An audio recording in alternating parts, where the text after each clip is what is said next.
Hola, buenas noches. Bienvenidos a todos a esta noche de academia. Para mí es un placer estar con ustedes la noche de hoy. Mi nombre es Parar Veláez, soy gerente de mercadeo de la línea Dolor y nos honra tener la oportunidad de apoyar la educación médica continua con excelentes profesionales de la ciudad de Barquisimeto. Para empezar, con este ciclo de conferencias, vamos a dar la bienvenida a la doctora Delia María Gil Vázquez, quien es médico cirujano, tiene el posgrado en traumatología y ortopedia y es fellowship en cirugía de pie y tobillo del Hospital de Malaro, Barcelona, España. Doctora Zule, déjeme darme un segundito para compartir la presentación.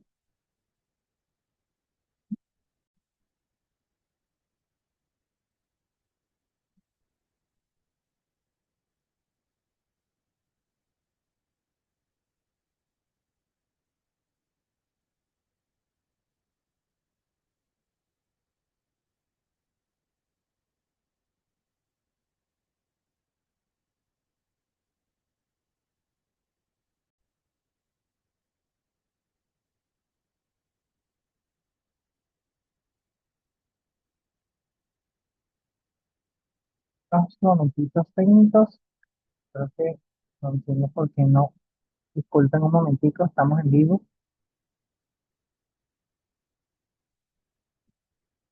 Ahora sí. Doctora Delia, los micrófonos son suyos. Muchas gracias. Debe encender el micrófono, por favor.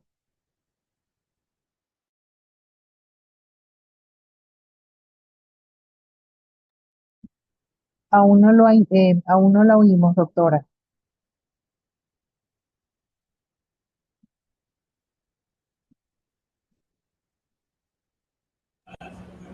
Ahora sí, ¿me escuchan? Ahora sí, ya la oímos. Perfecto, gracias. Okay. Feliz noche. Hoy vamos a hablar de fascitis plantar. Pásame a la siguiente diapositiva, por favor. Fascia plantar. Es solamente una banda gruesa que conecta el talón del pie con la parte delantera del pie como tal. Siguiente. Y cuya función principal es actuar como una banda elástica que se estira cada vez que damos un paso. Siguiente. Y cuando esta fascia plantar se distiende, se lesiona, ocurre un desgarre, se inflama y presenta dolor, ahí es donde comenzamos a hablar que es una fascitis plantar.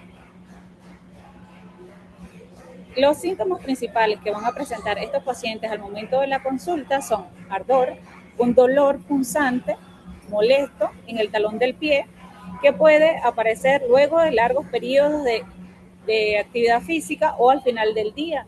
Es importante que el paciente, al momento de llegar a la consulta, le preguntemos en qué momento inicia o aparece ese dolor, y es muy característico que él responda que es cuando se levanta en la mañana o cuando pasa mucho tiempo sentado y a la hora de levantarse el paciente presenta dolor. Y este dolor puede extenderse desde el talón del pie hasta los metatarsos, la parte delantera del pie, ya que es el recorrido de la fascia plantar. Sí. En cuanto a las causas principales, tenemos el tendón de Aquiles que esté acortado o esté rígido. Sumado a esto, el caminar o estar de pie durante muchos periodos prolongados de tiempo, o que el paciente camine por superficies irregulares. Además de esto, que tenga zapatos o una zapatilla inadecuada. Y en pacientes que presentan pie plano también puede aparecer este tipo de dolor por la marcha irregular que ellos tienen. Sumado a todo lo anterior, tenemos también el sobrepeso como tal. Entonces debemos tener en cuenta que la talalgia es un problema muy frecuente en nuestro medio y que es una enfermedad que afecta los puntos de unión de tanto los tendones, ligamentos y los músculos al unirse al hueso, y que puede estar asociada o no a un espolón calcáneo. Entonces, la fascitis plantar no es diagnosticada recientemente, sino que fue diagnosticada por Ward en 1812, y en ese momento él la atribuyó a la tuberculosis. Sin embargo, actualmente se considera que es debida a un desequilibrio del sistema aquileo calcáneo planta, por ende es de origen mecánico como tal. Y debemos tener en cuenta que el 10 al 30% de la población con espolones calcáneos está asintomática. Por ende, existe solo un 50% de la población con dolor plantar y no todos ellos presentan un espolón calcáneo, lo que pone de manifiesto que el espolón calcáneo no es la causa principal del dolor del paciente.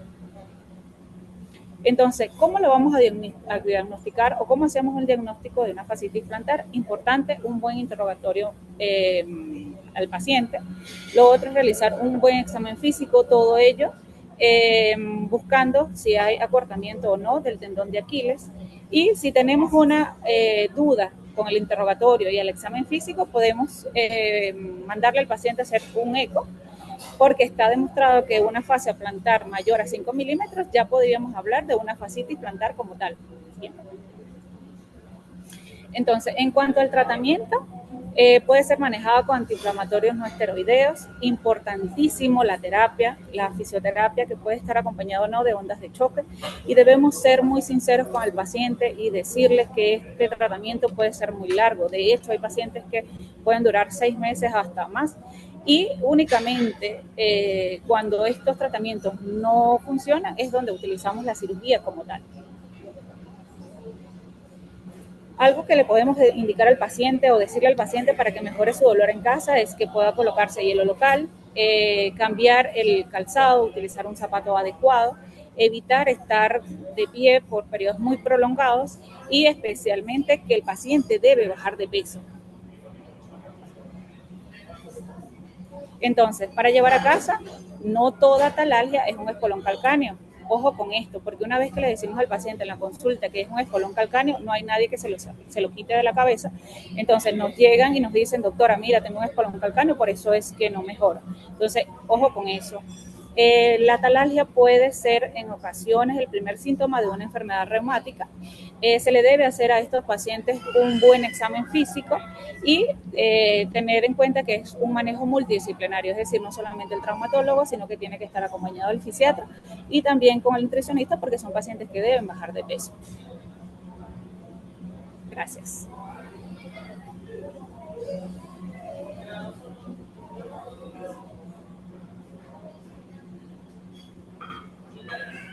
Perfecto, doctora Delia, muchísimas gracias. Para continuar con nuestra actividad académica de la noche de hoy, vamos a dar la bienvenida al doctor Brian Otero.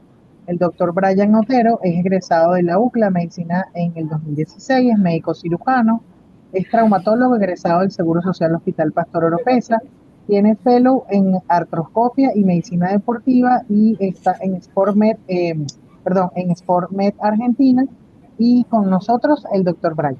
Muchísimas gracias, doctor. Los micrófonos son suyos. Buenas noches, un placer estar aquí con ustedes el día de hoy. Vamos a hablar un poquito de lo que es el dolor agudo de rodilla. Esta ponencia, más que allá de un manejo, una actualización, es llevar a casa lo que debemos hacer con la rodilla y quitarnos esos estereotipos de solamente un rayos X y ver la rodilla un poco más compleja. Avancemos. Recordando que el dolor de rodilla lo denominamos como una gonalgia, viene del griego conus, que significa rodilla, y algia del dolor. Así empezamos a ver nuestro segmento como una articulación compleja. Recordando un poquito de la anatomía de... Adelante. Un reencuentro anatómico, debemos recordar que nuestra rodilla es una articulación bicondilia que hace movimientos de flexión y extensión, y también tenemos una articulación que es la femoropatelar, que se completa con una articulación troclear, que es muy importante tomarla en cuenta a la hora de diagnosticar las patologías de rodilla. Siguiente. Bueno, entre las causas tenemos que pueden ser por múltiples causas. Las causas más comunes de las gonalgias tenemos las no traumáticas, como la rodilla del saltador, la tendinitis de la pata de ganso, las artritis reumatoideas, las artritis sépticas, cualquiera de las vías que se diseminen, si sea por vía hematógena, que sea no traumática, como también la tenemos como la traumática, las postraumáticas. Dentro de las traumáticas pueden ser por movimientos directos o indirectos. Ahorita tenemos deportes que generan cambios de posiciones rápidos, y esos cambios de direcciones producen muchas patologías de rodillas, como es el pádel, que es un deporte que está en boga en la actualidad. Siguiente. Bueno, es importante llevar para casa cómo diagnosticar o cómo tomar en cuenta cuando llega ese paciente al día a día a nuestro consultorio, a nuestra emergencia. Lo importante es hacer un buen diagnóstico. Esto nos va a generar por lo menos un 70% de información de qué es lo que está lesionado. Si el daño es estructural, si es un daño óseo, si es un daño ligamentario, o si estamos en presencia de un proceso inflamatorio, si es un proceso reumatoideo, saber si es monoarticular o poliarticular, y qué es lo que tenemos. Estos datos son sumamente importantes. Cómo ocurrió el accidente, antecedentes y pertinentes positivos que tengamos en el caso. Siguiente. Entonces, tenemos el paciente que llega a nuestro consultorio, debemos solicitar un rayos X. Rayos X, resonancia, tomografía, ecosonograma, son uno de los estudios principales que nosotros solicitamos. Rayos X en nuestra proyección API lateral. Pero es importante que nos llevemos para la casa, que no todo lo vamos a ver en el rayos X. En el rayos X, en una proyección API lateral, podemos ver ciertas cosas, podemos ver las estructuras óseas, la patela, los espacios, pero no vamos a ver esas partes blandas que nos generan mucho dolor en la rodilla. Siguiente. Entonces, aquí traen unas reglas Ottawa que son algo, digamos, tienen bastante tiempo, donde nos dicen cuándo solicitar un rayos X. Entonces, un paciente que haya tenido un traumatismo de 55 años o más, un dolor aislado que no sea en la rótula, dolor en la cabeza, a la palpación de la cabeza del peroné, imposibilidad para la flexión mayor a 90 grados y la incapacidad para soportar carga. O sea, que el paciente no pueda generar mayor de 4 pasos, ya nos indica que podemos estar en presencia de alguna fractura y que debemos solicitar una rayos X de rodilla en cualquiera de sus dos proyecciones. Siguiente. Entonces, ¿solicitamos estudios de extensión? Sí, siempre y cuando tenemos dudas. Si vemos una rayos X que no nos satisface lo que vemos en ella, porque tenemos duda de un trazo que no se ha desplazado, podemos solicitar la tomografía cuando queremos ver lo que son las partes duras como es el hueso.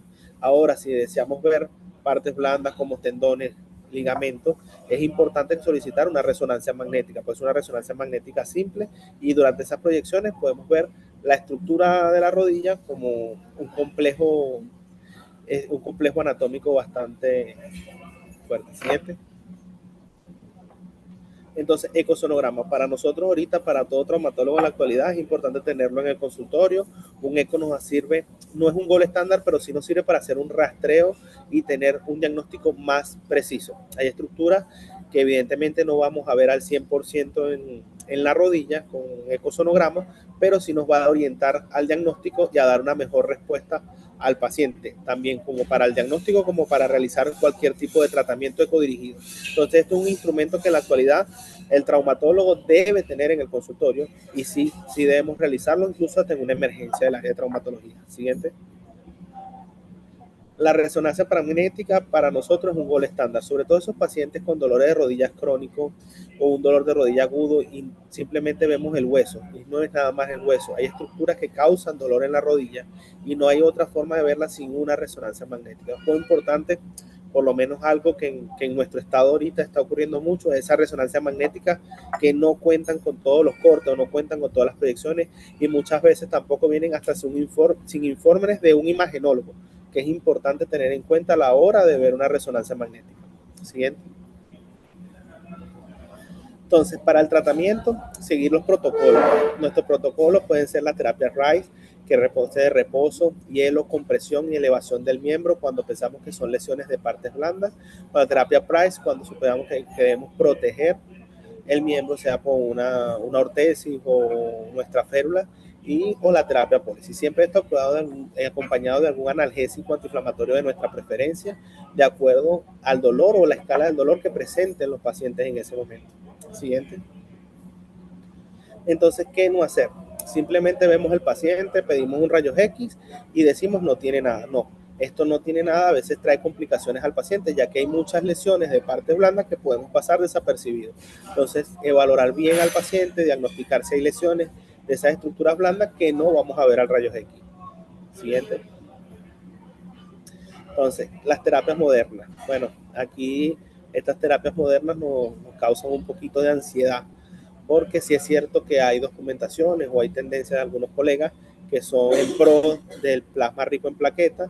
Entonces yo digo en ese momento en el plasma dónde, cómo y cuál. O sea, primero cuál, si tenemos un plasma con una celularidad contabilizada, que sepamos que es óptimo para el paciente, dónde lo vamos a colocar, por lo menos para las lesiones donde se ha visto mayor resultado, es en colocándolo intrameniscal directamente, más no articular. Y la otra es si lo vamos a hacer ecodirigido o bajo visualización por artroscopia, es una de las terapias. Cuando nos vamos a la terapia de ozono, que es una terapia que ahorita está siendo muy usada, bueno, yo de verdad discrepo de esta terapia porque cuando le pregunto a mis pacientes a por dónde la van a colocar, no está documentada, no hay estudios fidedignos para la terapia de ozono. El ácido hialurónico, también muchos dicen, doctor, vengo a la consulta para que me coloque ácido hialurónico. Bueno, decimos, ¿cuál ácido hialurónico? Es ideal el ácido hialurónico, el que es de alto peso molecular, para ser utilizado en la rodilla, y no el que vamos a infiltrar en el ligamento. Es diferente el ácido hialurónico que usamos para estética, para tendones, ligamentos, y el ácido hialurónico que usamos para rodillas, si viene acompañado o no de sorbitol. Entonces es importante saber cuál, y no todo el mundo debería colocarlo. Aquí deberíamos acudir al experto para saber cuál es el que va a usar. Y una terapia que, bueno, todavía está en estudio y está dando muy buenos resultados, que son los exosomas multinucleados, que ayudan a la regeneración del cartílago, y hasta los momentos está dando buenos resultados. Siguiente. Entonces, después que salimos de esas terapias y que tenemos nuestro paciente ya diagnosticado, nos vamos a la parte de la medicina física y rehabilitación. Entonces, esto de verdad que aquí sí entramos un poquito en ansiedad cuando referimos al paciente y no sabemos con quién se va a realizar estas terapias o qué le van a realizar estas terapias, ya que acuden a cualquier persona y a veces nos complican al paciente, o simplemente vemos que no hay avance en el paciente, porque cuando tenemos una lesión de tendones o de ligamento y viene el paciente, doctor, yo me hice las terapias en X sitio donde no tenían la capacitación necesaria para atender al paciente y el paciente no ve mejoría. Entonces, no es por la falta de referencia, sino que no recibe el tratamiento acorde. Es algo que, bueno, nos está trayendo bastante problemática en la actualidad. Siguiente. Entonces, nuestro plan ideal, ojo, esto no es una receta de cocina, simplemente para tenerlo en cuenta, es una buena historia clínica, un diagnóstico certero, estudios de imágenes acorde al paciente a lo que queramos ver, como ya lo mencionamos anteriormente, nuestro plan de analgésico y antiinflamatorio, la terapia que vayamos a usar, RICE, PRICE o POLICY, y la decisión del tratamiento, si es agudo, si es quirúrgico o no, y una buena rehabilitación. Siguiente. Bueno, aquí lo dejo con un mensaje: haz lo mejor que puedas hasta que sepas más, y cuando sepas más, haz lo mejor. Muchas gracias por su atención.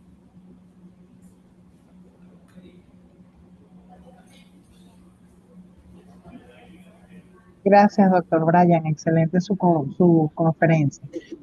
Continuamos nuestro ciclo de conferencia con la doctora Zulenicia Monagas. Ella es médico cirujano de la ULA, traumatólogo ortopedista del Seguro Social, traumatólogo adjunto en el Seguro Social Pastor Oropesa Riera, especialista en cirugía de cadera y rodilla, miembro del Comité de Cadera CICOT, miembro internacional de la Academia Americana de Cirujanos de Cadera y Rodilla y miembro de la AO. Doctora Zulenicia, perdón, los micrófonos son suyos. Muchas gracias. Buenas noches, muchísimas gracias a todos. Bueno, y nuevamente darle las gracias a Grupo Leti por estos espacios educativos que son tan importantes para todos nosotros.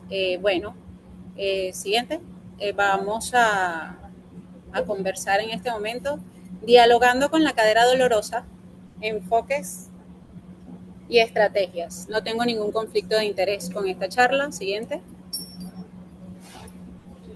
Y bueno, vamos con el enfoque inicial, básicamente lo que todos conocemos, la historia clínica del paciente.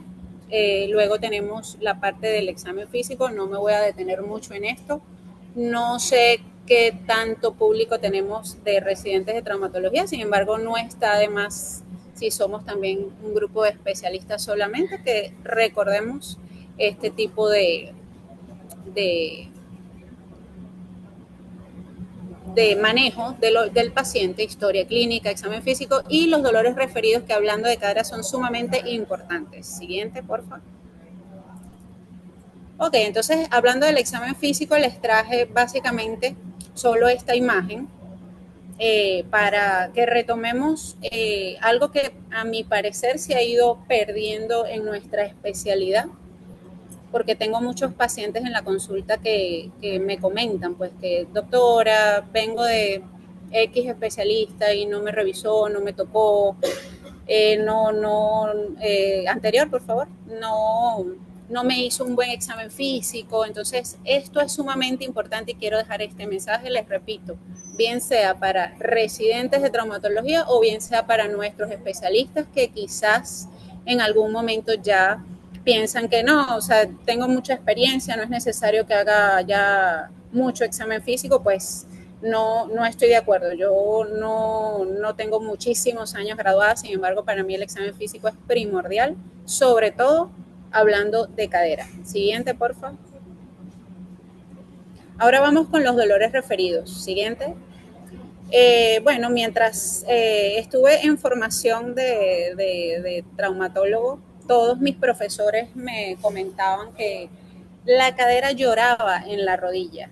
Y ya cuando hice la especialidad combinando cadera y rodilla, pues corroboré que era cierto lo que me decían todos mis profesores. Entonces es muy importante que nosotros, ante un posible dolor de cadera, debemos evaluar tanto la rodilla como la cadera porque están íntimamente relacionados y pudiéramos confundir un dolor de cadera que no necesariamente sea patología como tal de cadera, sino que sea una patología de rodilla o una patología de la columna. Siguiente. Respecto a las causas del dolor en cadera, pues tenemos muchísimas causas, les traje algunas por comentar, por repasar. Podemos ver una artrosis de cadera, podemos ver los pinzamientos en sus dos tipos, podemos ver la sinovitis de cadera, una patología que nos dejó el COVID, que es la necrosis avascular de la cadera, que esto también genera muchísimo dolor. Tenemos las retroversiones acetabulares como causas del dolor, las dismetrías en miembros inferiores que también me pueden generar un dolor en cadera y bueno, ya casos más extremos que serían las displasias de cadera que aunque no todas son dolorosas, pues me pueden generar un dolor en esa cadera. Siguiente.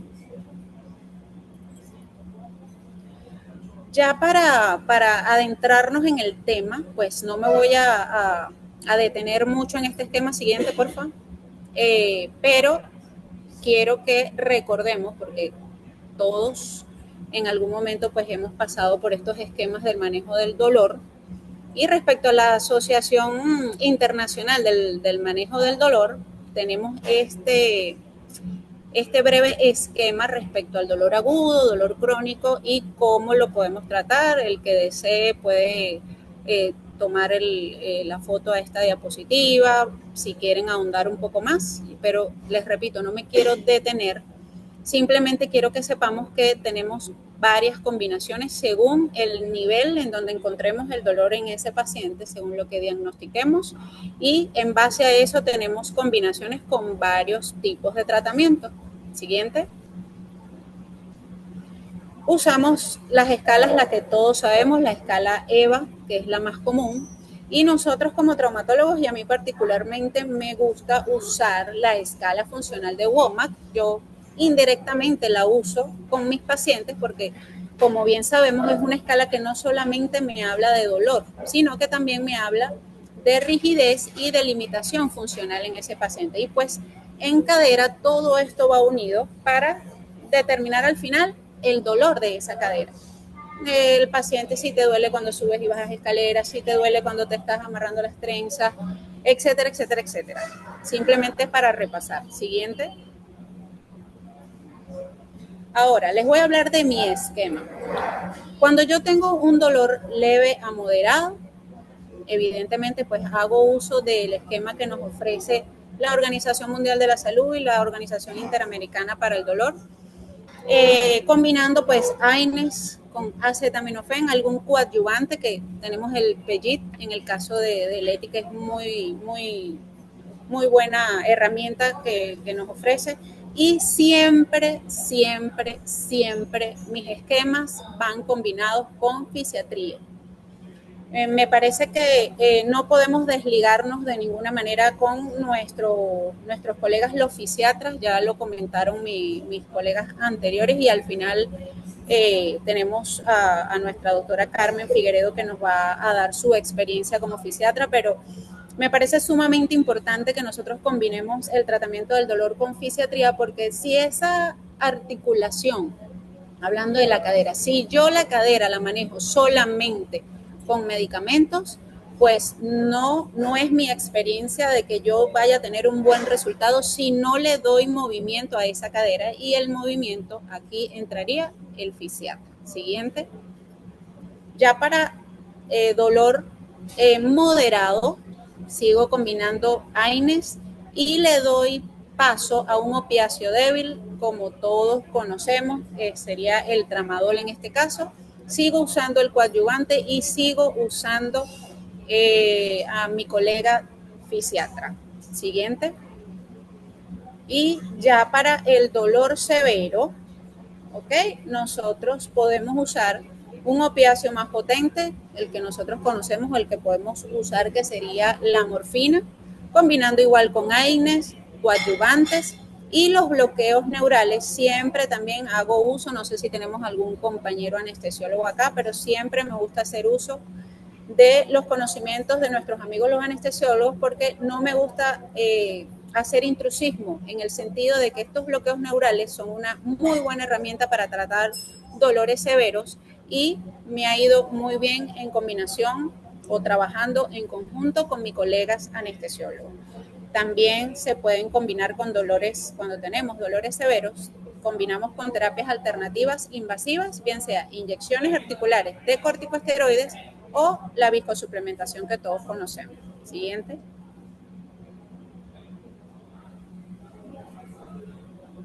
Siguiente.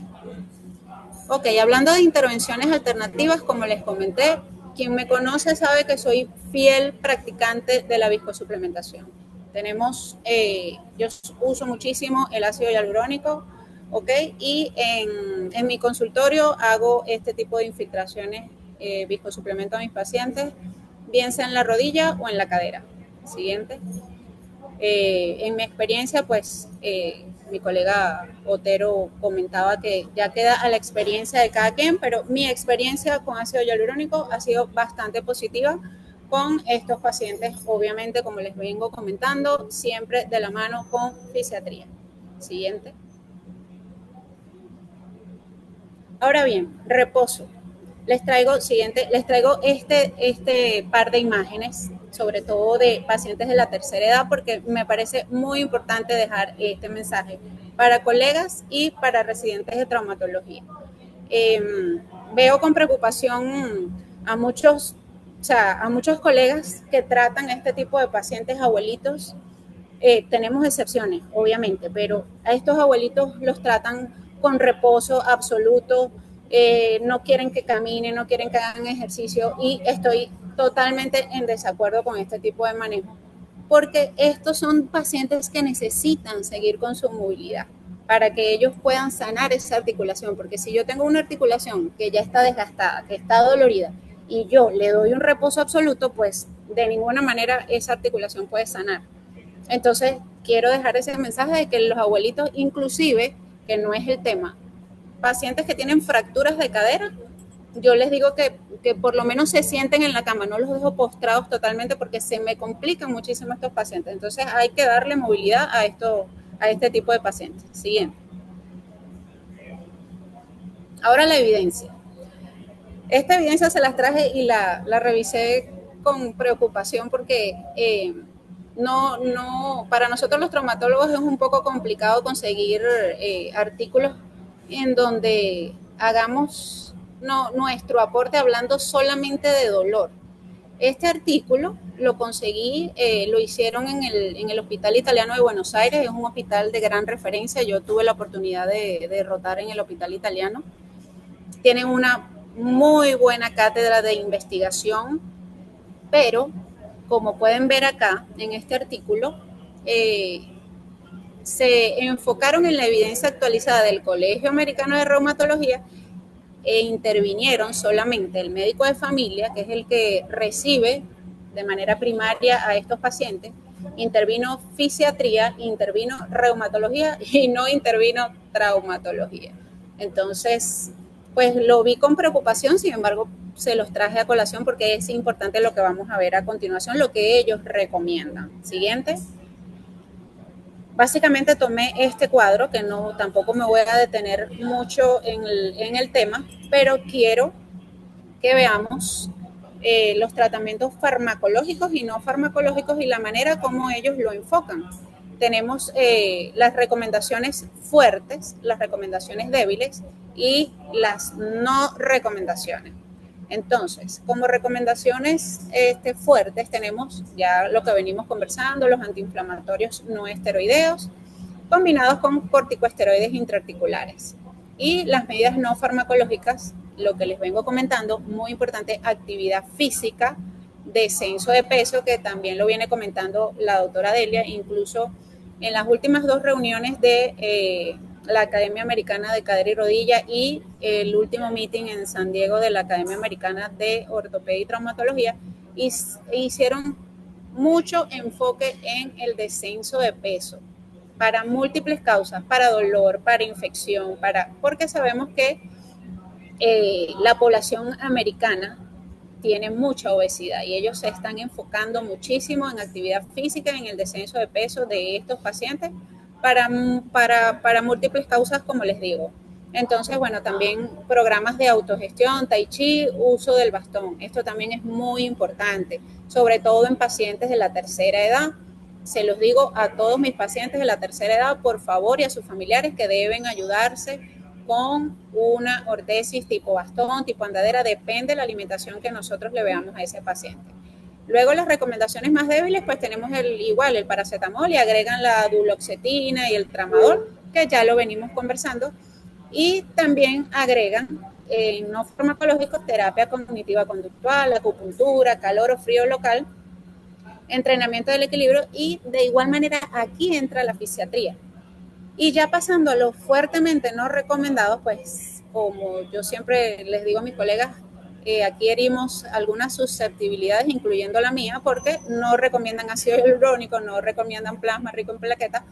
Sin embargo, recuerden que aquí no intervino ningún traumatólogo que demostrara o que diera su opinión respecto a los estudios que hemos visto, pero siempre, como digo, la experiencia de cada quien es importante y siempre y cuando también esa experiencia esté bien documentada, porque yo puedo tener experiencia, no sé, en 100 pacientes que les fue muy bien con el ácido hialurónico hablando de mí, pero si yo no lo documento, si yo no hago el basamento científico, pues no sirve de nada que tenga tanta experiencia.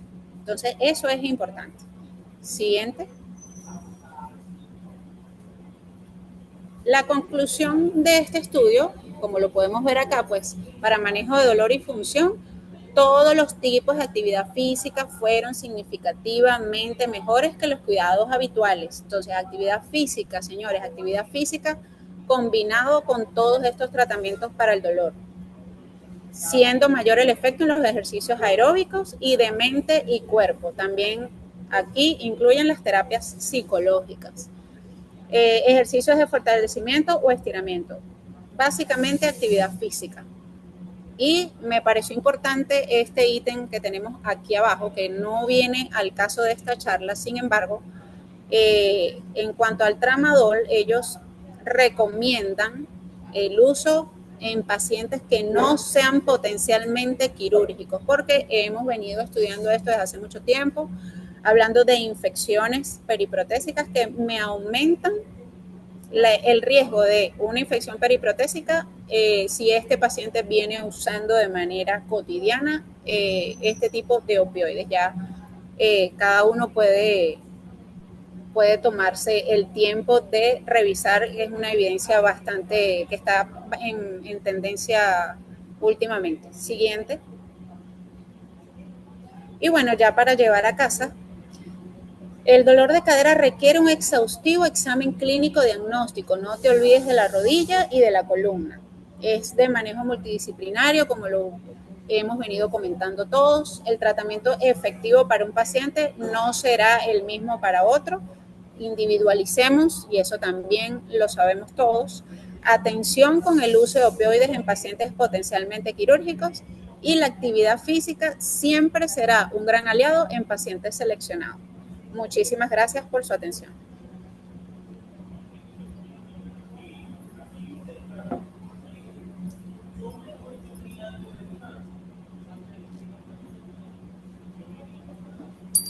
Muchas gracias, doctora Zulenice, por su excelente presentación.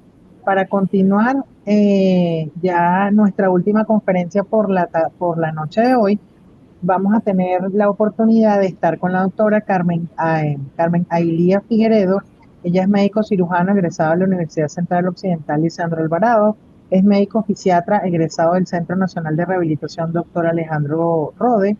Es especialista en clínica del dolor y manejo de la espasticidad. Es jefe del Servicio de Medicina Física y Rehabilitación del Hospital General Regional Dr. Pastor Oropesa. Muchísimas gracias, doctora. Bien, los micrófonos son suyos. Hola, buenas noches. Muchísimas gracias al Laboratorio Leti por la invitación. Es bastante interesante este tipo de eventos para que continuemos en la formación médica continua, tanto de nosotros como de todo el equipo multidisciplinario. Es un placer de verdad estar con diferentes especialidades en este momento. Yo voy a hablar del manejo fisiátrico del dolor en pacientes que tienen patologías ortopédicas. El dolor es un síntoma que es bastante difícil muchas veces de cuantificar por lo subjetivo que puede llegar a ser. Sin embargo, es una de las primeras causas que tenemos tanto en las consultas como en las emergencias. El dolor agudo y en algunos casos pues también el dolor crónico en nuestros pacientes, sobre todo cuando son pacientes de ortopedia y traumatología. Es algo que no se le ha dado como que la suficiente importancia en muchos casos. Sin embargo, al ser un síntoma que limita, que incapacita, que discapacita, y que hace que el paciente cambie todo lo que es su entorno, tanto laboral como psicosocial y emocional, entonces pues se le ha ido poco a poco tomando más en cuenta y se ha ido haciendo más estudios y cada vez son más las personas que estamos abocadas a trabajar y a tratar con este tipo de pacientes para ayudarlos a que ellos puedan volver a tener una vida más funcional y puedan volver a la parte laboral y a estar con su familia y tanto con su trabajo. Según la Organización Mundial de la Salud y la Asociación Internacional del Estudio del Dolor y la Sociedad Venezolana del Estudio del Dolor, es una experiencia sensorial emocional desagradable originada por una lesión o alteración funcional de tejidos. La siguiente. El dolor se clasifica de diferentes maneras. Según el tipo de dolor, pues tenemos el nociceptor, que es por un daño tisular, el neuropático por un daño neurológico, por su duración puede ser agudo o crónico, dependiendo del tiempo de evolución. La intensidad pasa a ser leve, moderado o severo. Siguiente. Para la evaluación del dolor podemos usar varias escalas. Tenemos la escala visual análoga, o como lo llaman muchos, la escala de las caritas, donde tenemos un paciente que va desde el sin dolor a un dolor moderado hasta un dolor extremo. En donde tenemos también otro que le podemos preguntar al paciente que nos clasifique del 1 al 10 la intensidad de su dolor. Y la escala de Latinen, que es una escala que nos habla de la frecuencia de la intensidad del dolor, de cómo el dolor actúa sobre sus horas de sueño, cuántos medicamentos tiene que tomar para mejorar el dolor. Siguiente. Eso nos va a dar una idea para entonces nosotros plantearnos un manejo del dolor y un tratamiento farmacológico. Entonces tenemos, como bien la doctora Monagas estaba hablando, la escalera del dolor, que es muy conocida por todos nosotros, donde hablamos de que según la escala visual análoga, un dolor clasificado entre 0 y 2 puntos, pues ahí solo podremos trabajar con un AINES, un coadyuvante. Y el tratamiento sería básicamente un tratamiento vía oral. Luego podríamos pasar a un dolor entre moderado y leve, donde ya es un AINES más un opiáceo débil. Tenemos buenas combinaciones como el tramadol o acetaminofén o paracetamol con tramadol, más un coadyuvante, y obtenemos muy buenos resultados. Seguimos aquí tratando con un tratamiento vía oral. Luego vamos al dolor moderado a grave, donde tenemos que ya puede ser un dolor que está pasando entre la etapa de agudo a crónico, y aquí podemos tratar con un AINES y una opiáceo más potente, ya sería morfina y algún coadyuvante.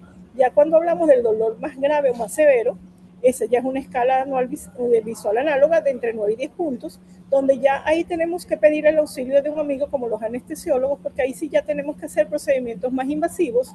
También se utilizan los AINES y un opiáceo más potente con sus coadyuvantes. La siguiente. En la terapia del dolor hay muchas modalidades. Hay una carta muy amplia con la que nosotros podemos trabajar como fisiatras y podemos ayudar al paciente de diferentes maneras. Siempre tenemos que pensar que a pesar de todo lo que tenemos, no podemos olvidarnos de que el paciente hay que ayudarlo con un tratamiento médico. Entonces, se puede usar la acupuntura siempre y cuando la acupuntura sea algo que ha sido debidamente estudiado y debidamente avalado. Hay muchos cursos que están dando donde colocan agujas y ni siquiera conocen el lugar donde lo están colocando ni lo que aspiran conseguir con eso. Eso es lo que causa iatrogenia en muchos pacientes y no es lo ideal, porque lo que estamos es aumentando su dolor. La fisioterapia y la terapia ocupacional son las grandes herramientas de nosotros los fisiatras, porque con ellas nosotros podemos trabajar de diferentes maneras para ayudar a los pacientes, para mejorar el dolor, para mejorar sus rangos articulares, sobre todo en los pacientes, lo que es cadera y rodilla, y para mejorar también inflamación y algunas otras limitaciones que pueda tener. El uso de esteroides en las infiltraciones se puede realizar, pero tenemos que ser muy precavidos con respecto a esto, porque tenemos que ver realmente si el paciente lo amerita y si ya es después de haber cumplido tratamiento farmacológico y otras cosas, donde nosotros lo busquemos como una alternativa más allá, no como la alternativa principal. El tratamiento farmacológico, como ya les dije, es el prioritario con el que empezamos y ese lo unimos junto con la fisioterapia y la terapia ocupacional. También podemos hacer algunos bloqueos nerviosos o terapia neural, que también tienen excelentes resultados en los pacientes tanto con dolor agudo crónico o como los pacientes que presenten un dolor preoperatorio o postquirúrgico. Siguiente. El vendaje neuromuscular es una herramienta que también se usa mucho en fisiatría o llamado kinesiotape. Este lo creó el doctor Kenzo Case en el año 1978, pero fue hasta el año 2000 cuando llegó a España y de ahí se empezó a ver también y a trabajar a nivel de Latinoamérica. Esto no es más que una banda de algodón elástica que tiene un componente que es adherido a la piel. Lo que va a causar es, de acuerdo al grado de tensión o al grado que nosotros coloquemos y para lo que nosotros queramos colocarlo, nos puede ayudar a mejorar la parte muscular, nos puede ayudar a mejorar edemas, nos puede ayudar a mejorar inflamación, dolor y cualquier otra cosa. Es algo que no nos va a limitar la articulación, es un vendaje que permite la movilidad y puede ser cambiado cada 4 o 6 días, no podemos extenderlo de ahí. Y pues es bastante noble y se puede trabajar muy bien con él. Él va a mejorar la circulación local, produce un efecto analgésico y se puede usar también para drenaje linfático de inflamación, pero tenemos que tomar en cuenta algo. Es una herramienta, más no es el único tratamiento que debemos realizar en el paciente. Esto va junto con la fisioterapia y con el tratamiento farmacológico. Siguiente. En cuanto a la fisioterapia y la terapia ocupacional, pues tenemos los diferentes agentes físicos con los que trabajamos, que pudiese ser la crioterapia o la termoterapia. Tenemos también la electroestimulación neuromuscular transcutánea, excelente para también los pacientes para mejorar dolor, para mejorar la parte muscular. Tenemos el ultrasonido, el láser, el magneto, la diatermia y otros medios más. Últimamente se ha usado mucho las ondas de choque con excelente resultado en algunos de los pacientes. Y pues es una herramienta muy usada y trae muchos beneficios, sobre todo, por ejemplo, en el caso que estaba hablando la doctora Gil, en los casos de fascitis plantar, el resultado ha sido muy bueno. Siguiente. Bueno, otra de las cosas que les quería hablar también es que en los pacientes siempre tenemos que tomar en cuenta que el dolor tiene que ser tratado de manera multidisciplinaria, tanto con el equipo del paciente del médico traumatólogo, como nosotros los fisiatras, los fisioterapeutas y también el anestesiólogo, porque con él es muy importante ya cuando en los casos el tratamiento del dolor tiene que ser invasivo. También tenemos que tomar en cuenta que se está usando mucho ahorita la terapia de tratamiento multinodal, que es excelente, con muy buenos resultados, donde se hace una mezcla de varios analgésicos y da muy buen resultado en algunos pacientes. Y también una acotación que se usa también en dolor, la toxina botulínica. Ella también ayuda a los pacientes para mejorar dolor y es excelente porque no tiene casi efectos adversos, es muy buena y el paciente mejora rápido. Para finalizar, toda ciencia viene del dolor. El dolor busca siempre la causa de las cosas, mientras que el bienestar se inclina a estar quieto y a no volver la mirada atrás. Muchísimas gracias.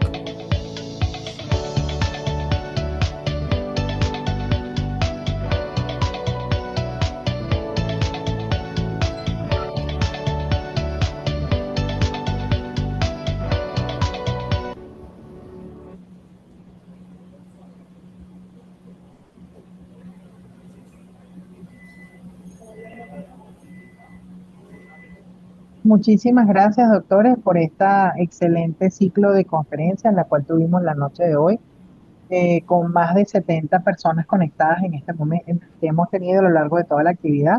Así que bueno, muy orgulloso siempre de estar acompañando la academia y más cuando empezamos a hacerlo en todas las regiones a nivel nacional. Por los momentos podemos dar inicio al ciclo de preguntas y respuestas, mientras si ustedes quieren hacer algún comentario, son bienvenidos.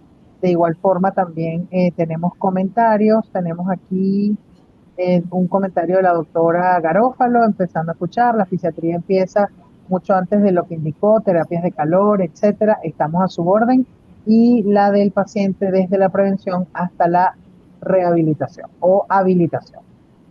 Después tenemos comentarios de felicitación para la doctora Figueredo. No me queda más que decirles a todo el panel que esta conferencia será grabada y estará colgada en YouTube. Denle a seguir y activar las notificaciones para que puedan tener disponible cuando ya el webinar esté disponible para todos ustedes. Así que los dejo en manos del panel a ver si tienen algún comentario mientras se hacen las preguntas.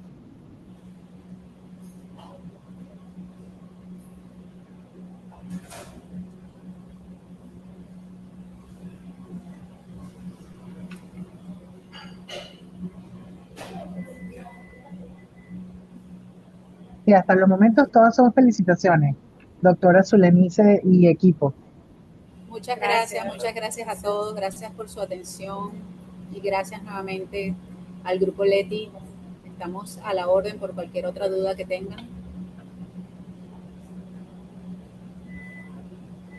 Bueno, eso quiere decir que quedó todo extremadamente claro, doctora. Qué bueno, qué bueno. Qué bueno porque ya se nos olvidó todo de lo que hablamos. No, mentira. Hay un comentario, dice, buenas noches, es importante hacer énfasis en el manejo multimodal para el manejo del dolor, así como lo dijo la doctora fisiatra. Hay una pregunta en un pinzamiento de cadera. ¿Cuándo considera que es conservador o quirúrgico? ¿Cuándo considerar que es conservador o quirúrgico? Siempre en los pensamientos de cadera, siempre hay que pensar en el tratamiento conservador, sobre todo pensando que aquí en Venezuela, como les comenté, yo hice entrenamiento en la Argentina y aquí en Venezuela, por lo menos en Barquisimeto, no tenemos todavía las herramientas para nosotros hacer este tipo de abordajes por vía artroscópica, valga la redundancia, porque es sumamente costoso, sabemos las limitaciones que tenemos. Sin embargo, pues para nosotros pensar ya en un tratamiento quirúrgico, pues evaluamos evidentemente con estas lesiones del labrum que ya sean severas y que nosotros veamos que podamos hacer este tipo de reparaciones y siempre observando muy bien que no tengamos una artrosis severa combinada con este pinzamiento, porque de nada sirve que nosotros reparemos ese pinzamiento y si ese paciente ya tiene una cabeza femoral deteriorada, ya tenemos una artrosis, una grado 3, por ejemplo, o sea, no sirve de nada que nosotros hagamos tratamiento conservador. Siempre tiene que ser en los primeros estadios de estos pinzamientos de cadera para nosotros poder pensar en hacer una remodelación vía artroscópica y siempre también cala muy bien la viscosuplementación en estos casos. Excelente, doctora. Existe otra pregunta. Experiencia de plasma rico en plaquetas para dolor en fascia, me imagino que dice fascia lata de tercera edad. No, bueno, yo particularmente no hago uso del plasma rico en plaquetas, yo no tengo experiencia porque plasma rico no lo uso, no sé del resto de mis colegas. No, el plasma solo no, el Endor es el que más usamos porque tiene celularidad ya demostrada, pero el plasma como tal no. Hay otra pregunta que dice, ¿viscosuplementar en cadera con o sin eco?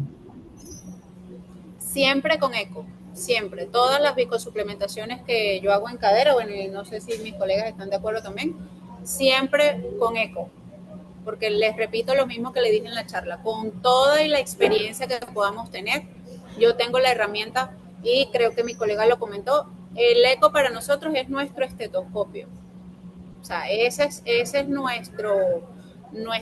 una de las herramientas más importantes que tenemos y tenemos ahorita la oportunidad de tener ecos portátiles para tenerlos fácilmente, trasladarlos en el consultorio y siempre viscosuplemento cadera bajo eco, siempre, condición sine qua non. Excelente. Tenemos un comentario. Siempre evaluamos la funcionalidad del paciente y manejo del dolor con técnicas no invasivas, preferentemente. Lo dice la doctora Ana María Garófalo. También tenemos Gracias, un doctor. comentario. Buenas noches, sigamos unidos en el manejo multidisciplinario. Felicitaciones. Y hay otro comentario que dice, el conocimiento del manejo del dolor es básico en los que estamos en esta área. Saber escalar o combinar en AINES, opioides, etcétera, terapia física. Exacto. Bueno, si ya no hay más comentarios, ¿quieren dejar algún comentario final para cerrar la actividad? Nuevamente dando las gracias a todas las personas que se conectaron la noche de hoy y esperando poder contar con siempre de la mano de nuestros médicos venezolanos. Muchísimas gracias a todos. Gracias. Gracias. Esperemos seguirnos reuniendo con estas actividades tan importantes. Gracias, Farah, gracias, Luis, gracias a todo el equipo de Leti y bueno, y gracias a todos mis colegas por acompañarnos. Muchísimas gracias, doctora Solenicia. No, gracias a usted, doctora. Gracias a usted y siempre por confiar en nosotros. Luis de Ecuador, saludos venezolanos de Ecuador. Muy bien. Saludos, Bueno, saludos. Estén muy bien.